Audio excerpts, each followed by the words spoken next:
Bonjour à tous et toutes, on se retrouve aujourd'hui pour une vidéo matérielle.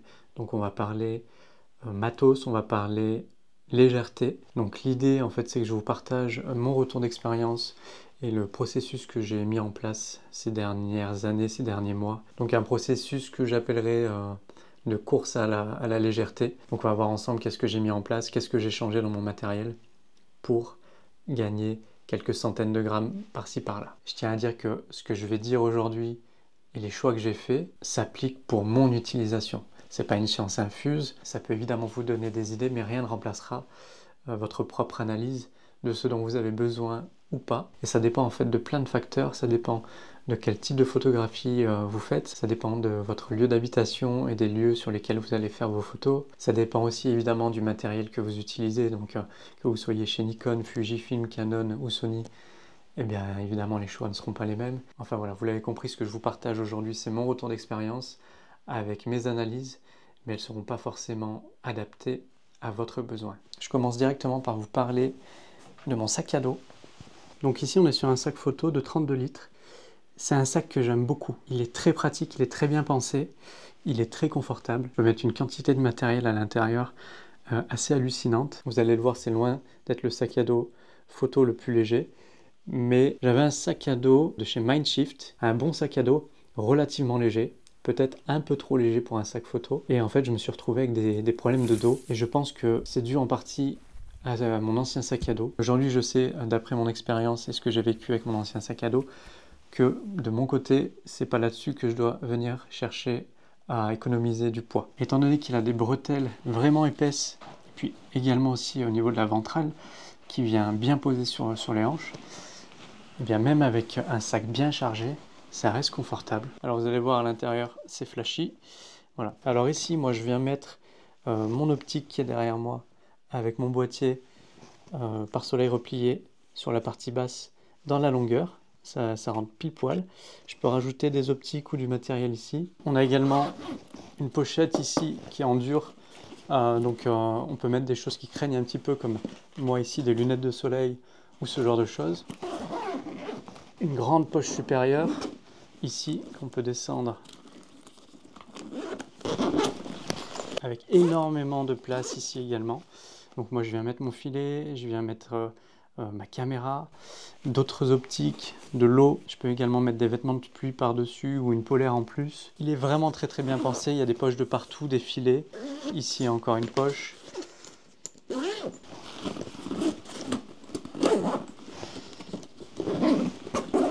Sur chaque sangle ventral ici, on a des poches. C'est la même chose de l'autre côté. Il est réglable en hauteur, donc que vous fassiez 1m55 ou 1m80, vous pouvez le régler.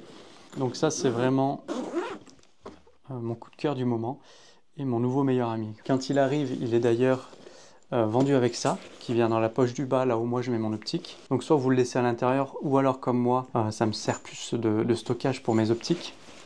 En sachant que l'optique qui me filme ici, qui est quand même une grosse optique, un 27 mm 1.2, je viens la mettre ici. Donc ça me permet d'avoir 4 optiques bien rangées entre elles.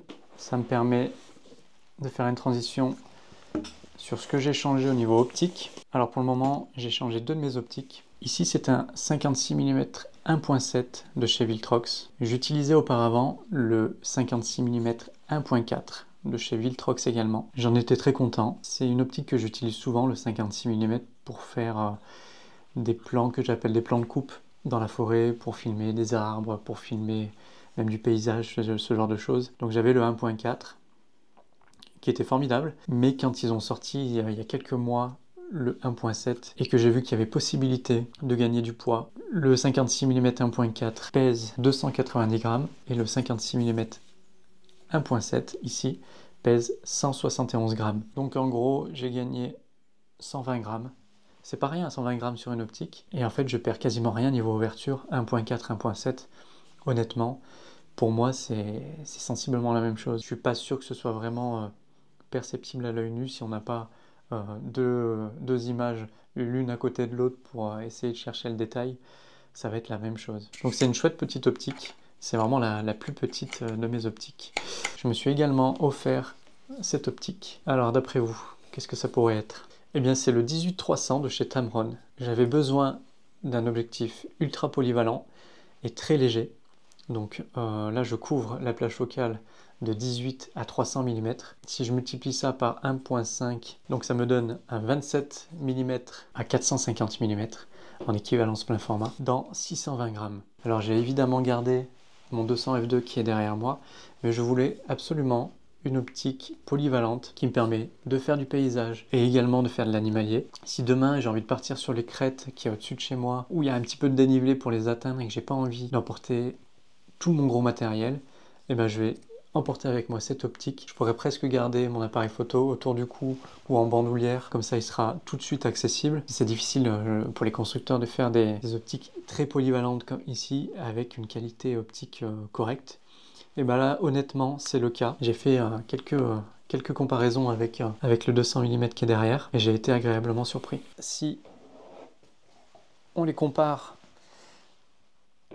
en sachant que là, il n'y a pas le multiplicateur, donc il faudrait rajouter un bon centimètre pour arriver à 300 mm comme ici.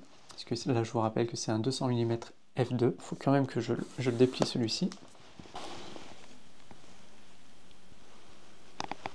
Alors, je vous l'accorde évidemment, on ne parle pas du tout du même matériel. Là, on est sur quelque chose qui ouvre à f2, donc on a une quantité de lumière qui rentre dans cette optique qui est incroyable. Mais je trouve ça intéressant de comparer l'encombrement parce que lorsqu'on n'a pas besoin d'avoir une quantité de lumière incroyable, par exemple moi quand je vais au vautour ou au bouquetin, ben je sais que c'est une optique que je prendrai avec moi parce que c'est des animaux que je vais photographier en pleine journée et que ce sera super confortable d'emporter ça avec moi. Donc je suis très content d'avoir cette optique dans mon sac à dos également. Au niveau du trépied, ici j'ai entre les mains un trépied carbone de chez Ulanzi, le TT35. Alors pourquoi ce trépied ? Parce qu'il est d'une polyvalence assez incroyable. J'ai essayé énormément de trépieds depuis que je fais de la photographie animalière, énormément de têtes de trépieds, ça va de la tête pendulaire à la tête vidéo ou au rotule. Et dans le processus de réduction du poids, je me suis tourné vers ce trépied. Je vais vous expliquer pourquoi. Alors déjà, ce qu'on peut voir, c'est que c'est un trépied qui n'a pas de colonne centrale. Donc, je peux venir très près du sol, malgré qu'il soit relativement long de base. Je peux vraiment venir m'écraser en bas. Voilà, je peux avoir un maximum de stabilité sur les pieds. Je peux me retrouver très bas, ce ne serait pas possible si j'avais une colonne ici, comme c'est le cas sur beaucoup de trépieds. Alors de base, ce trépied il est avec une petite rotule comme ici. C'était quand même trop léger pour moi, pour mon utilisation et pour pouvoir mettre le 200 f2 dessus. Donc j'ai récupéré mon ancienne rotule que j'aime beaucoup et qui est un peu plus adaptée au portage de grosses optiques et je l'ai monté dessus. Maintenant, si j'ai pas envie de m'encombrer de ces longs pieds, il est possible de les enlever.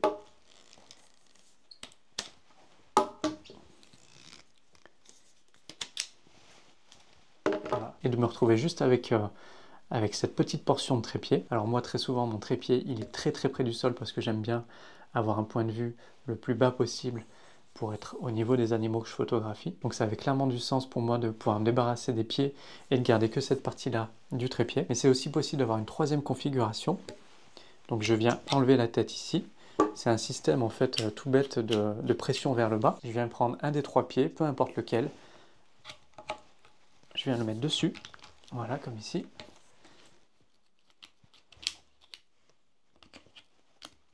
Voilà.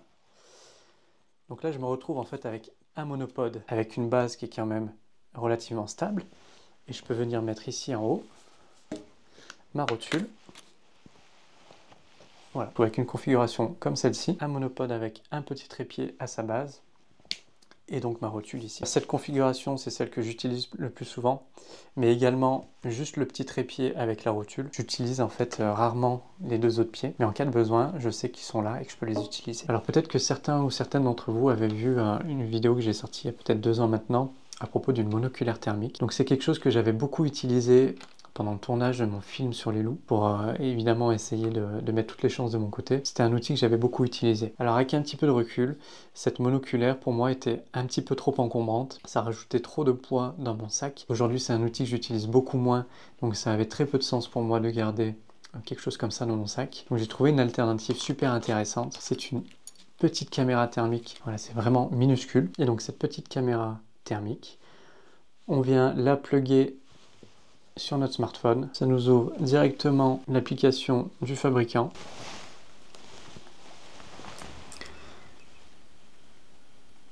Voilà, donc on se retrouve avec une caméra thermique minuscule qui doit peser peut-être 90 grammes tout au plus. Et ça, je suis vraiment trop content d'avoir trouvé cette alternative. Donc c'est une petite caméra thermique que je viens glisser dans la poche ventrale de mon sac à dos. Elle est tout de suite accessible. Elle m'a permis de localiser un cerf récemment. Je craignais vraiment de perdre en qualité optique, mais en fait je vois aucune différence honnêtement. Même au niveau du zoom, c'est vraiment sensiblement la même chose. Même s'il y a une légère différence de qualité, pour le gain de place et de poids que ça représente pour moi, je me pose pas plus de questions que ça. Et ça n'a pas forcément du sens pour tout le monde d'avoir ça dans son sac à dos. Moi, c'est quelque chose que j'utilise de temps en temps parce que je m'intéresse beaucoup aux grands prédateurs et que pour cette utilisation-là, ça a du sens d'avoir ce matériel. Ça peut également avoir du sens pour trouver des loges de rapaces nocturnes ou ce genre de choses. Mais dans d'autres circonstances, je suis pas sûr que ce soit un indispensable. Gros changement pour moi ces derniers mois, c'est cette caméra qui a remplacé ma caméra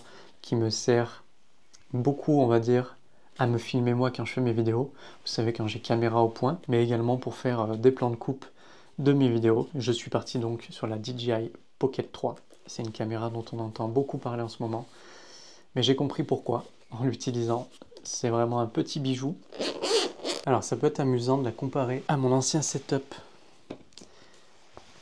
vlog, on va appeler ça comme ça. Donc jusqu'à présent, j'utilisais, et j'utilise encore, mais dans la plupart des cas aujourd'hui, j'utilise la DJI Pocket 3.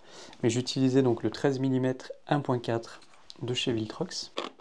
Voilà, donc ça c'était mon setup pour le vlog Fujifilm X-H2S 13 mm 1.4. Aujourd'hui, je suis donc passé la plupart du temps sur la DJI Pocket 3. Donc si je viens comparer le poids de la DJI Pocket 3 qui fait 179 grammes comparé au X-H2S plus 13 mm 1.4, 660 grammes pour le X-H2S plus 420 grammes pour le 13 mm 1.4 de chez Viltrox. Donc on passe de 1 kg et quelques à 180 grammes. Donc là, clairement, ça me change la vie. Surtout que c'est souvent quelque chose que je porte à bout de bras. C'est évidemment beaucoup plus facile pour moi. Je l'utilise, cette petite caméra, avec 3 filtres de chez KF Concept. Donc j'ai un filtre ND variable ND2 à ND32. Un autre qui est tout le temps sur la caméra. Ils l'ont appelé Black Diffusion. Mais ça vient adoucir un petit peu notre image et adoucir aussi un petit peu la lumière.